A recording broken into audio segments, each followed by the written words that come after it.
Spencer here is filming, and so you can then just turn around. So great, okay. So before getting into the discussion, I just want to find out who here was familiar with the Industry City story before seeing the film? No, I saw the movie like 2 months ago. You raise your hands higher, so I just really want to. Okay, all right. And who here is from Sunset Park? Yay! Yes, I hear you. Mike Gavrona, she's in the film. Force of nature. And who's from Red Hook? I was going to give you Columbia Waterfront. Okay, Columbia Waterfront District. Other Brooklyn. I didn't know how specific you were Yeah, going. no, I'm going to get very. We'll look at the other Brooklyns, okay. And anywhere else in New York City? Oh, we're all Brooklyn? No. Where are you from? Where? Oh, Lay Island, the city. Okay, we got one Manhattanite, but he's good at Zach, okay. Okay, got it, fine. So then I was gonna say to both you and to Marcela and Antoinette, since you were in the film and lived all this, do you wanna say something first, maybe? I don't know what you would wanna say, you know, looking at it now or whatever perspective. You're elected and I don't know, is there anything else? I'll let Marcela go first. Okay, thanks everyone for being here. I'm State Assemblymember Marcela Mitaynes. What was the question? Well, is there anything that you're not, I'm gonna Oh, apply to, yes. but if something like, with the passage of time, whether you're elected, is anything that you wanna say having, in this context Yes. now?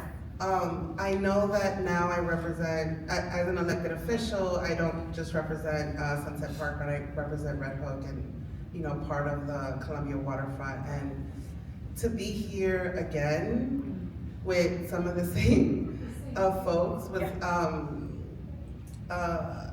good and bad, right? We each learned lessons that we took into this next fight, but I say that because EDC learned some lessons too, right? And I think that I'm really happy when people see it and they get inspired. But I think one of the things that the folks on this side were asking, and it's just like, how do I replicate that? And I feel for me, it's important for folks to know that we didn't know what we were doing, right? There wasn't like a clear vision, there wasn't a plan. It was literally folks upset, not happy, concerned, coming together and having conversations and learning about the process and how do we become a part of it. There were some community organizations that were also aligned with us, but you know, this was a lot of like trial and error and learning as you go along. And so I say that because I do think the most important thing is when people come together and have that conversation, right? That's where the beginning of the organizing starts. And there is no silver bullet, right? And just like we learned some stuff, they're coming at us with things too, and we're constantly having to figure it out, and that's where we're at now. Thank you, Marcela. Hi everyone, my name is Antoinette Martinez. Thank you so much for hosting and showing this film, and thank you all for taking the time to see it. I think looking back and 5 years since this passed in 2020, and looking at it now, so much has happened, but so much has stayed the same, right? And I echo what Marcela was saying. We were going through this fight in partnership with so many other organizers, not only in Brooklyn, but throughout the city, who were also fighting similar rezoning battles. And unfortunately, it wasn't the same outcome. Throughout the whole struggle, we didn't know what was going to happen, but it was a slap in our face every time we showed up to a meeting, and they just wanted to come at us with bullshit, right? And you can see how and it was just a slap in the face, and I think that really ignited folks to want to push back and to keep that momentum. And I really applaud all of the efforts in what's going on right now with the Brooklyn Marine Terminal. Do I personally think it's a done deal? I don't. I think that there's still a ton of organizing that can be done to push it back. And you just can't take what they give you from the top as the final word, right? The power always lays on the folks who are most affected. We come from people who have struggled for everything. Nothing was ever handed. So I just feel that just taking that history and just focusing on all of the battles that folks fought and carrying that forward will help, will help us prevail. Can we recruit you to get involved in BMT? Yes. There we go, check. All right, do you, the filmmakers want to say something? Earlier you said you didn't, have you changed your mind or? Let's see where the conversation goes. Okay. We've said a lot. There's just one thing that I wanted to say, and I went out to fact check with them, the difference in size here. So the industry city is 35 acres. BMT is 122. So they kept talking about how big it is, how big it is, how big it is. This is bigger. This is really bigger. And it also has maritime on it. So now I'm just gonna open it up. And so that means kind of open-ended whatever. So it's not just questions, suggestions, rants, whatever. Have at it. Oh, here comes the Cheyenne burner. Need a microphone? Is this Chris's part? Put a cable. Hi.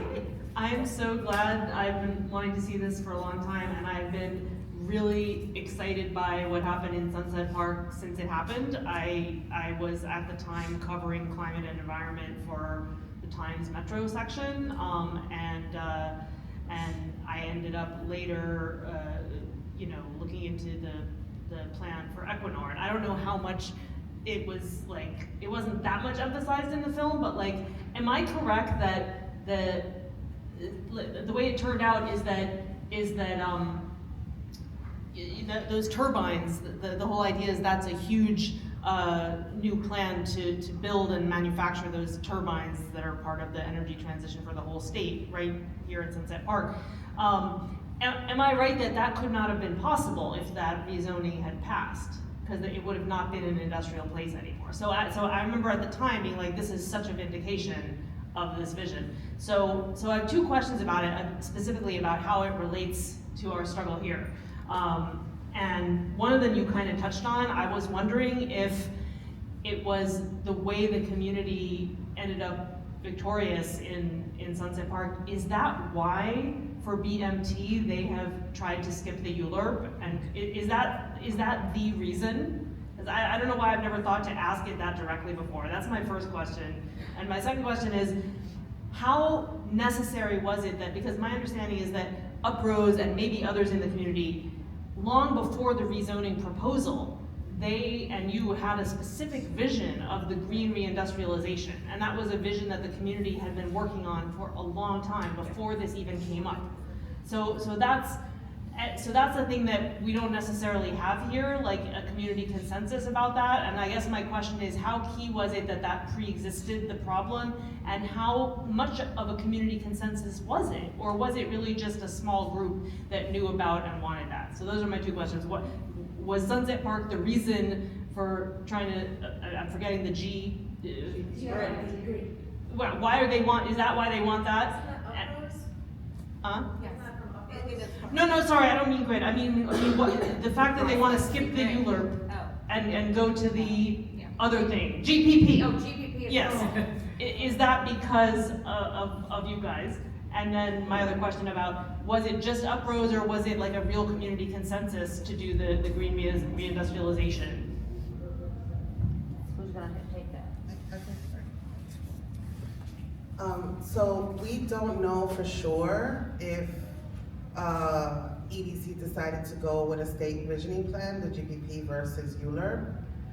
We believe that is why, right? But it's also important to understand, because I know a lot of folks would prefer the ULURP process. That wasn't perfect either, right? Because it is supposed to give an opportunity for community input through the community board, and as well as input through the borough president's office.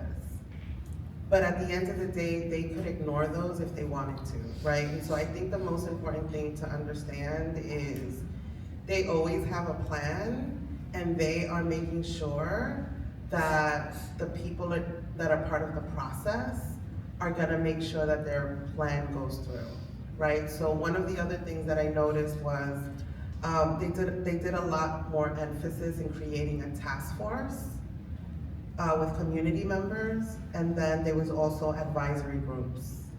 And what I keep telling EDC, and I was like, this looks really nice on paper, but it's not the reality, right? And so this is about them checking their boxes. Yeah. So what I would say is that ULURP, of course, ULURP isn't a perfect process, right? It's very flawed. But if you go back, people fought to have a community say in land use issues in their neighborhood. This is not something that always existed. This is something that people fought really hard to just even have a say. So the fact that, you know, Industry City, their rezoning didn't go through, and then a couple of years later, you know, they have a whole new process and way of doing things. It didn't come out of nowhere, right? So it does seem to have a direct impact. And I do want everyone to also keep in mind that in November, when you flip the ballot, you know, there are a number of land use proposals that are coming up that are also looking to shrink the ULURP process. It's really important that, you know, you educate yourselves. I'm going to be voting no on proposals 2 through 4 because it's really going to limit the city council's say in land use issues that are happening in our neighborhoods, and then so that it could mirror a process similar to what you all faced here in BMC, where you'll have like these small group of folks who are going to have a say on land use issues, and they're going to market it and make it seem like it's a fast track to affordable housing, but really at the end of the day, it's to limit community voices. And, you know, we have Maria Roca here, she is a hero in Sunset Park, and she'll let you know about all of the history, and I hear her in the back of my head saying, you know, you need to know your history, and you need to know who fought long and hard, so that we have the privileges to even have a say in ULURP, you know? So that's what I add to that.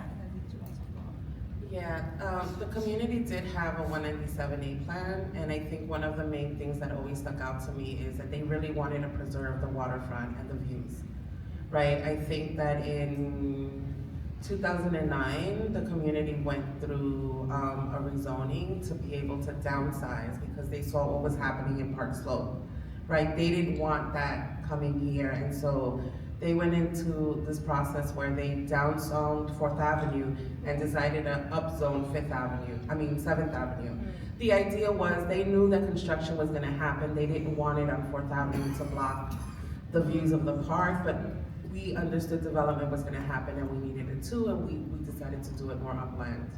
And then Uprose was working on an alternative, and that's where the grid came in.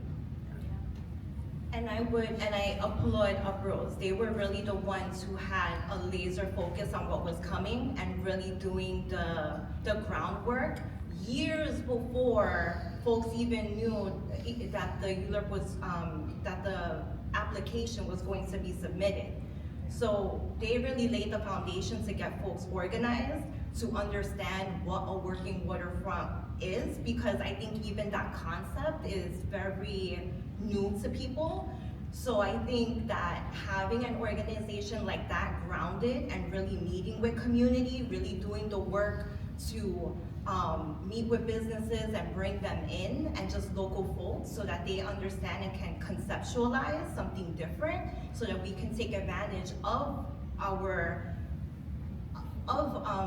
what can I say, of our working waterfront, but also of take advantage of the land that we have in our neighborhoods, right? Because what happens in Sunset Park, what happens in Red Hook can look different in a different neighborhood. It's just thinking about, it's just reframing how we're looking at things and how we can make it more beneficial.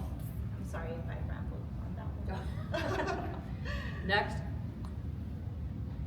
Maria Roca. I just want to add that even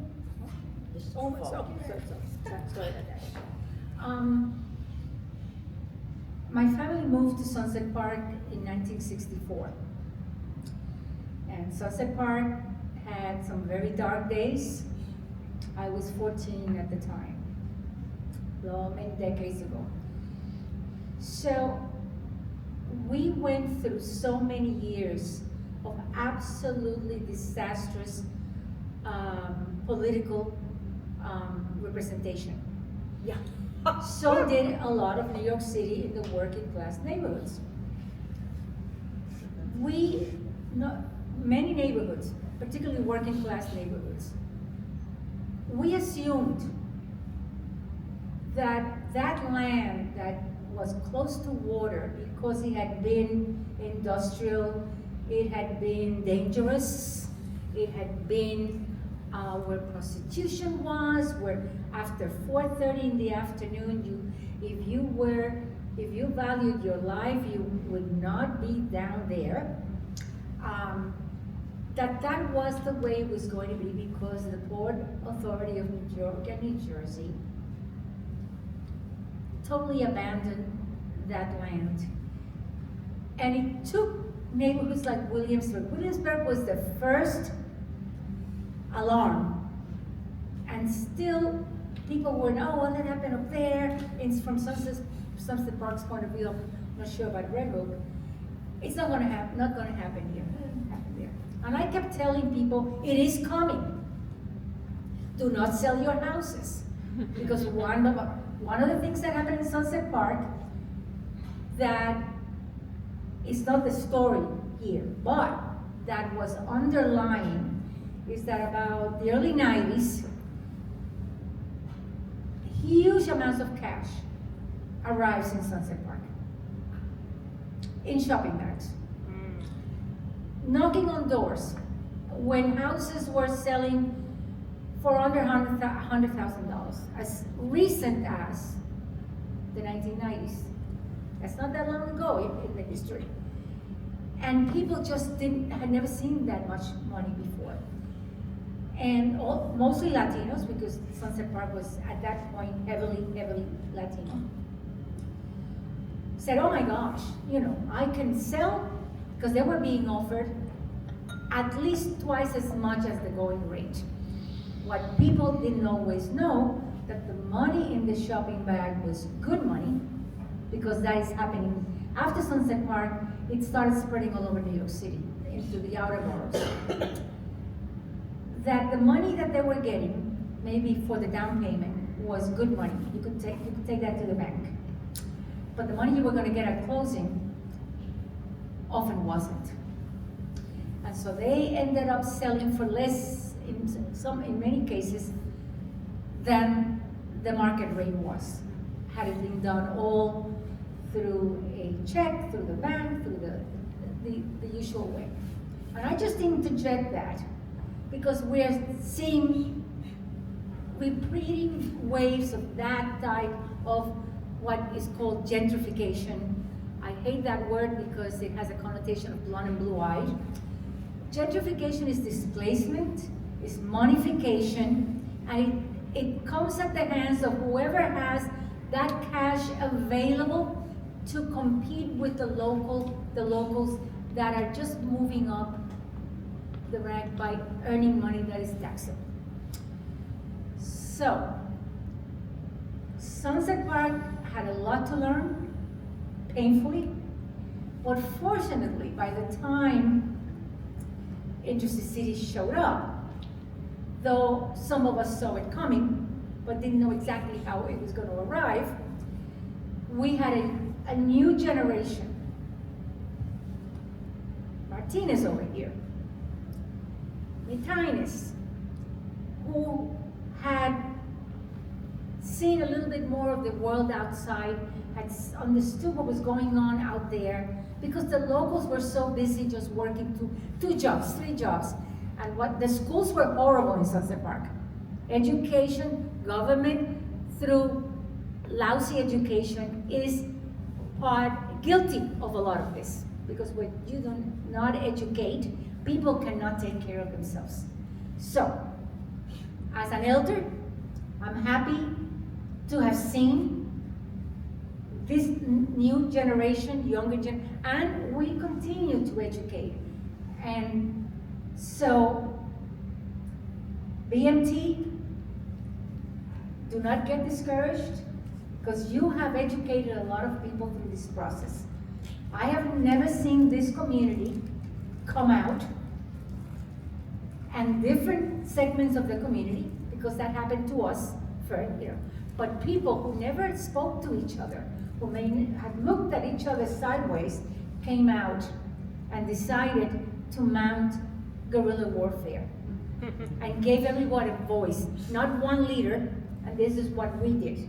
We said, no, nobody makes decisions for the entire community. We are all in the fight. Young, old, white, light brown, dark brown, black, Asian, whatever. And that, I don't want to discourage in a way, because BMT is not a done deal. And things come back. Sunset Park will have other challenges. Industry City is not all finished. They want what they want. But in the meantime, things are happening that is reducing their ability to get what they want. And so we're buying time at the end of the day. Sorry for the lengthy rant, but and thank you for letting me It wasn't a rant. rant, it was good. Gracias, Maria. Next person, someone? Then I'm gonna call on you, Owen. Oh, sorry, you got a hand up? Yeah, I was gonna Okay. say something. No, my friend. That's really short.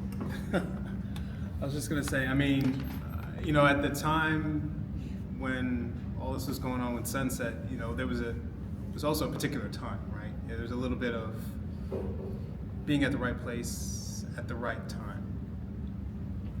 We're at a different time, like right now. So I guess my question is to you, even though we're at this different time and things are a little bit wacky, they were a little bit wacky then too, but they're crazy wacky right now. How does that play into how you can fight back? Can you define a bit? I don't wanna presume, I don't want anyone to presume. Oh, we know, you can presume, you can presume. I just was asking you one to find what was the, all right. No, fine, it's all right. wacky. We all know it's wacky. Come on, we're not all kids here. Well, maybe another way of asking that is how might a change in the mayoral situation impact, However you want. maybe how would the election of, say, Zoran potentially impact what's happening here or elsewhere in the city around land use? I don't know if that's Red was one of the waiting for that pieces. answer. Sure. He hasn't Well, said maybe anything. Marcela knows something. Yeah. Leak, it's time for leak, Marcel, we want it now, we're waiting. Turn off the camera. Turn off the camera.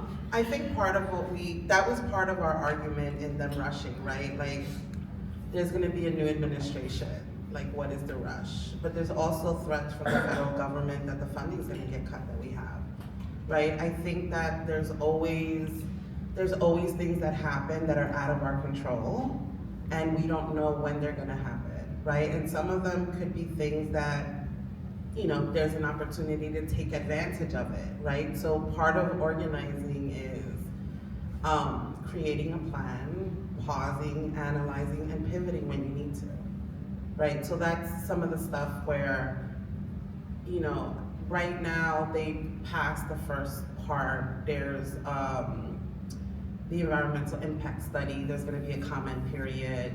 There's some other report that has to come out, right? Like all of this also just takes time.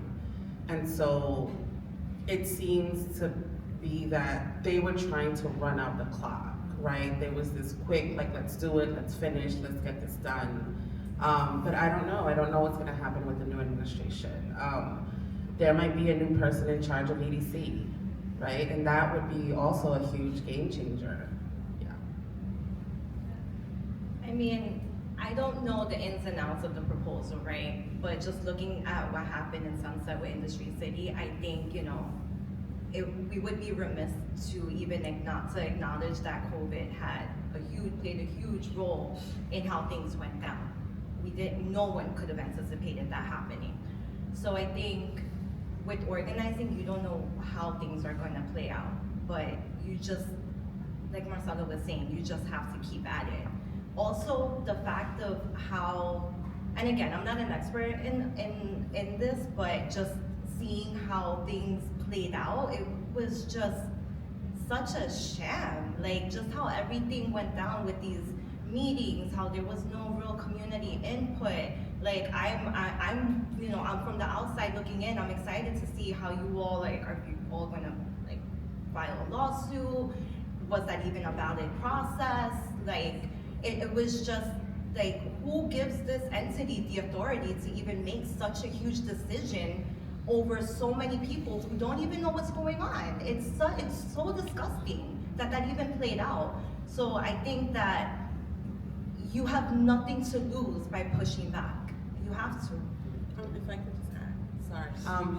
Getting back to a little bit of what Maria said, right? Like, Sunset Park had been through a lot because of the lack of leadership that we had, right? Something similar here, that when I came into office, this is something that I still struggle with, right? It's my responsibility to go out there and get folks involved, right? Like, I'm the only one that can do that, right? And it's heartbreaking to know that this community didn't even have a chance, right? That there's a lot of folks that are just very unhappy with the leadership that they had, very disconnected with any political process because they don't feel like they actually have a voice. They feel like the government's always deciding. So coming into that space, it takes time to have those conversations. It takes time to build the trust, to be able to have those honest conversations about how we're gonna move forward. And that's something that we were constantly fighting against the clock, right? As we tried to organize some of the neighbors, and they did the best that they could because everyone's living their life and everybody's gotta work. Antoinette and I we had our regular jobs, and then we get on the phone